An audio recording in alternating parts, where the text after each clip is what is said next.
Subscribe कीजिए civil engineer एफबीएच channel को और बेल आइकन को प्रेस कीजिए ताकि आपको पता चल जाए जब मैं अपनी नई वीडियो अपलोड करता हूं। हेलो दोस्तों, स्वागत है आपका आपके अपने यूट्यूब चैनल सिविल इंजीनियर एफबीएच में। जैसे कि आपने वीडियो के टाइटल से देख ही लिया होगा, जो हमारी आज की वीडियो है वो है general specification for first class building. First class building के लिए हमें स्पेसिफिकेशंस कौन कौन सी याद रखनी है। फॉर एग्जाम्पल, हम फ्रेशर कोई इंजीनियर है तो उसको कोई सिंपल प्रोजेक्ट पे जाना पड़ेगा, तो वहां पर काम करना पड़ेगा, तो उसको क्या क्या स्पेसिफिकेशन याद रखनी है ताकि वो जो है वर्कर से प्रॉपरली वर्क करवा सके। उसके लिए आज वीडियो है, वीडियो मिस नहीं करना। बहुत ही जबरदस्त वीडियो है, जो फ्रेशर्स हैं या फिर जो काम भी कर रहे हैं तो उनके लिए भी बहुत ही इंपॉर्टेंट वीडियो है आज की। तो पहले स्टार्ट करते हैं हम। मैं पहले थोड़ा डिस्कस करूं कि स्पेसिफिकेशंस होती क्या है।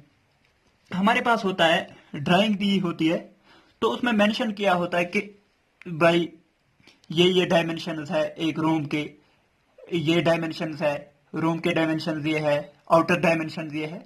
तो डायमेंशन जो है हमारे पास ड्राइंग पे दिए होते हैं, लेकिन जो होते हैं कि कौन सा मटेरियल यूज करना है, किस क्वालिटी का मटेरियल यूज करना है, ये मेंशन नहीं किया होता है। ये मेंशन किया होता है स्पेसिफिकेशंस पे। हर एक बिल्डिंग के लिए अपनी अपनी स्पेसिफिकेशंस दी होती है। अब मैं आज पहले बता दूं कि स्पेसिफिकेशन क्या करता है। Specification specifies nature of work, किस टाइप का वर्क करना है हमें, किस क्लास का वर्क करना है, materials used in the work, कौन कौन से मटेरियल्स यूज करने हैं हमें वर्क करने के टाइम, और वर्कमैनशिप भी ये करता है। वर्कमैनशिप मतलब कि किस टाइप के जो वर्कर्स होने, कितने स्किल्ड वर्कर्स होने चाहिए, तो ये भी स्पेसिफाई करता है स्पेसिफिकेशन में। तो अब आ जाते हैं टाइप ऑफ स्पेसिफिकेशन। स्पेसिफिकेशन दो टाइप की होती है। एक तो होता है जनरल स्पेसिफिकेशन, जो आपको जो फिंगर टिप्स है उन पे याद होना चाहिए, जो जनरल स्पेसिफिकेशन होती है, या ब्रीफ स्पेसिफिकेशन, ये तो फिंगर टिप्स पे आपको होना चाहिए।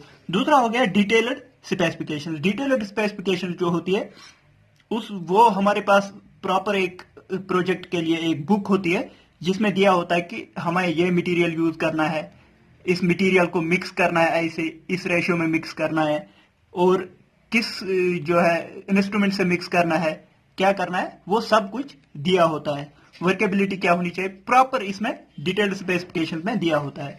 तो अब आ जाते हैं बिल्डिंग्स। जो बिल्डिंग्स होती है, हम क्लासिफाई करते हैं बिल्डिंग्स को तीन क्लासेस में। First class building, second class building, third class building. First class building जो है, ये तो ऑब्वियस है कि फर्स्ट क्लास बिल्डिंग में जो मटेरियल है फर्स्ट क्लास मटेरियल यूज किया जाएगा। जो अच्छा मटेरियल होगा वो फर्स्ट क्लास में आ जाएगा, सेकंड क्लास में उससे थोड़ा कम क्वालिटी का, और थर्ड क्लास में उससे थोड़ा कम क्वालिटी का। ये डिपेंड करता है कि प्रोजेक्ट किस टाइप का है, तो उससे हम बिल्डिंग को क्लासिफाई करते हैं। तो आ जाते हैं जो आज का जो मेन वीडियो है, जिसके लिए आप वेट कर रहे थे, जो आपको याद रखना है। तो आ जाते हैं general specification for first class building. जो फर्स्ट क्लास बिल्डिंग होती है हमारे पास, उसके लिए जनरल स्पेसिफिकेशन हमारे पास क्या है। तो पहला ही foundation and plinth. Foundation and plinth तो हमें पता ही है फाउंडेशन क्या होता है। फाउंडेशन होता है, पहला होता है ये एक बिल्डिंग का जो भी सॉइल से नीचे हम कंस्ट्रक्शन करते हैं। अगर ये ग्राउंड लेवल है तो ये सॉइल से नीचे जो कंस्ट्रक्शन हम करते हैं इसे कहते हैं फाउंडेशन। ये होती है फाउंडेशन। फिर थोड़ा ऊपर तक होता है प्लिंथ। प्लिंथ हो गया, प्लिंथ के ऊपर से हम मानते हैं जो है कि सुपर स्ट्रक्चर स्टार्ट हो गया। अब पहले हम फाउंडेशन की बात करते हैं। फाउंडेशन में अगर हम को ब्रिक वर्क करना है, ये मेंशन किया होगा कि ब्रिक वर्क करना है या फिर सीमेंट कंक्रीट का फाउंडेशन बनाना है। अगर ब्रिक वर्क कर रहे हैं तो फर्स्ट क्लास ब्रिक यूज करनी है। फर्स्ट क्लास ब्रिक तो आपको पता ही होगा, मैंने पीछे वीडियो एक डाली हुई है, उसमें मेंशन किया है कि फर्स्ट क्लास ब्रिक्स क्या होती है, और सेकंड क्लास क्या होती है, थर्ड क्लास क्या होती है। फर्स्ट क्लास ब्रिक्स जो होती है, इसकी थोड़ा मैं बता दूं, प्रॉपर शेप होती है, 15% से ज्यादा जो है वाटर एब्जॉर्ब नहीं करती, और जो है प्रॉपर शेप होती है, रेक्टेंगुलर शेप होती है। हर एक फेस जो है रेक्टेंगुलर होता है, और जो इसका कलर होता है यूनिफॉर्म होता है थ्रू आउट। तो हो गया फर्स्ट क्लास ब्रिक एक यूज करना है। फाउंडेशन में फर्स्ट क्लास ब्रिक यूज करना है। किस में करना है, 1:6 ratio of cement motor. Cement motor का रेशियो जो लेना है, फॉर एग्जांपल यहाँ पर जो ब्रिक वर्क करना है हमें, अगर हम ब्रिक वर्क कर रहे हैं तो जो है फर्स्ट क्लास ब्रिक यूज करना है, यहां तक पूरा प्लिंथ तक अगर जो है हमें करना है ब्रिक वर्क करना है तो हमें फर्स्ट क्लास ब्रिक्स है। यहां पर जो मोटार लगा रहे हैं वो 1:6 रेशियो का लगाना है। ये तो आपको याद रखने हैं ये वैल्यूज। तो आ जाते हैं, और या फिर अगर सीमेंट कंक्रीट का बना रहे हैं तो 1:4:8 रेशियो का सीमेंट कंक्रीट हमें बनाना है। तो उसी से फाउंडेशन या फिर सीमेंट कंक्रीट का बनाना, पूरा सीमेंट कंक्रीट लगाना है। तो सीमेंट कंक्रीट का रेशियो क्या है, 1:4:6। यह मेंशन किया होगा कि फाउंडेशन जो है हमें ब्रिक वर्क का बनाना है या फिर सीमेंट कंक्रीट का बनाना है। आजकल ज्यादातर जो है सीमेंट कंक्रीट का ही बनाया जाता है, तो उसके लिए रेशियो है 1:4:6। 1 क्या, 1 सीमेंट, 4 हो गया सैंड और 6 हो गया कोर्स एग्रीगेट्स जिसे हम बजरी भी कहते हैं। तो हो गया हमारा फाउंडेशन एंड प्लिंथ। अब आ गया डैम्प प्रूफ कोर्स। डैम्प प्रूफ कोर्स जो होता है हमारे पास यहाँ पर प्लिंथ, यहां तक जो है प्लिंथ लेवल आ गया। प्लिंथ के बाद जो हम डीपीसी लगाते हैं, डैम्प प्रूफ कोर्स जिसे हम कहते हैं, डीपीसी या डैम्प प्रूफ कोर्स। डैम्प प्रूफ कोर्स क्यों लगाते हैं, डैम्प प्रूफ कोर्स हम इसलिए लगाते हैं ताकि जो मॉइस्चर यहां से जा रहा है इसमें वो ऊपर सुपर स्ट्रक्चर में नहीं चला जाए, इसलिए जो है डैम्प प्रूफ कोर्स लगाया जाता है। अभी हम सुपर स्ट्रक्चर बनाना है ना, यहां पर डैम्प प्रूफ कोर्स दिया जाता है ताकि जो मॉइस्चर यहां से आ रहा है वो ऊपर न चला जाए सुपर स्ट्रक्चर में, इसीलिए डीपीसी लगाया जाता है। अब डीपीसी के जो डीपीसी लगाना है ये 2.5 सेंटीमीटर, मतलब कि ये प्लिंथ लेवल था यहां पर डीपीसी जो है 2.5 सेंटीमीटर का लगाना होता है या फिर 1 इंची का लगाना होता है DPC. With cement concrete, cement concrete का लगाना होता है, उसका रेशियो होना चाहिए 1:1.5:3। 1 सीमेंट, 1.5 सैंड और 3 जो है कोर्स एग्रीगेट्स या फिर बजरी, ऐसे करके। और इसमें क्या करना होता है, इसमें एक और केमिकल ऐड करना होता है, इम्परमो, 1 kg इम्परमो पर बैग। ये जो है इम्परमो, ये एक मटेरियल होता है, केमिकल होता है जिससे परमिएबिलिटी कम हो जाती है ताकि जो है मॉइस्चर ऊपर न जाए, इसलिए ये इम्परमो 1 kg इम्परमो एक बैग में ऐड करना होता है, तब जाके फिर हमें ये जो है इस रेशो का कंक्रीट बनाना होता है। और जो है इसके बाद जो है ऊपर से 2 कोट्स ऑफ बिटुमिन लगाने होते हैं। बिटुमिन भी क्यों, क्योंकि बिटुमिन की परमिएबिलिटी बहुत कम होती है, तो इसीलिए 2 कोट्स ऑफ बिटुमिन भी उसके डैम्प प्रूफ कोर्स के ऊपर से लगाने होते हैं, 2 कोट्स ऑफ बिटुमिन। तो अब आ जाते हैं, जो यहां पर हो गया हमारा डीपीसी 2.5 सेंटीमीटर का और 1:1.5:3 का सीमेंट कंक्रीट जो हमें डालना है इसमें। तो इसके बाद जो है बिटुमिन की कोटिंग करनी है, 2 कोटिंग करनी है बिटुमिन की। अब आ जाते हैं सुपर स्ट्रक्चर में। यह है हमारा सुपर स्ट्रक्चर।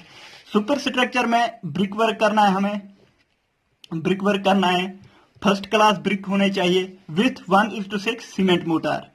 1:6 सीमेंट मोटार जो होना चाहिए यहां पर वो 1:6 का होना चाहिए सुपर स्ट्रक्चर में भी। लिंटल्स और doors and Windows of RCC, जहां पर भी हमें डोर्स या विंडोज होंगे, ऐसे डोर्स या विंडोज ये एक ही लेवल पे होते हैं। डोर्स और विंडोज की टॉप लेवल जो है वो एक ही होती है। तो हमें यहां पर जो लिंटल्स डालने होते हैं डोर्स के ऊपर वो आरसीसी के होने चाहिए, रीइंफोर्स्ड सीमेंट कंक्रीट। वहां पर हमें जो है सरिये डालने होते हैं उनमें। लिंटल्स जो है डोर्स और जो विंडोज होती है, ये विंडो है, ये डोर है, तो इनके ऊपर आरसीसी के जो है लिंटल्स डालने होते हैं। लिंटल्स डोर्स और इसके ऊपर होते हैं। तो आ जाते हैं रूफिंग। रूफिंग हो गया टॉप पे slab. Roof slab shall be of RCC slab. Slab जो होती है वो आरसीसी की होनी चाहिए, reinforced cement concrete with insulation layer. Insulation layer क्यों, ताकि जो है पानी ऊपर पड़ रहा है वो अंदर सीप न कर जाए, उसके लिए इंसुलेशन लेयर भी डालनी होती है। उसके लिए भी कुछ केमिकल्स आते हैं तो उनसे लेयर करना होता है ऊपर, या फिर विटामिन की 3 लेयर्स डालते हैं तो ऐसे ही करके जो है बीम जो है आरसीसी के बने होने चाहिए, रीइंफोर्स्ड सीमेंट कंक्रीट, वहां पर भी सरिया डालना है। Height of room shall not be less than 3.7 metre और 12 फीट। ये मोस्ट इंपॉर्टेंट है। हाइट जो है रोम की वो 3.7 मीटर या 12 फीट जो है उससे कम नहीं होनी चाहिए in case of first class building. 3.7 metre से कम नहीं होना चाहिए या 12 फीट से कम नहीं होना चाहिए फर्स्ट क्लास बिल्डिंग के लिए। अब आ जाते हैं जो नेक्स्ट है हमारा, नेक्स्ट है फ्लोरिंग।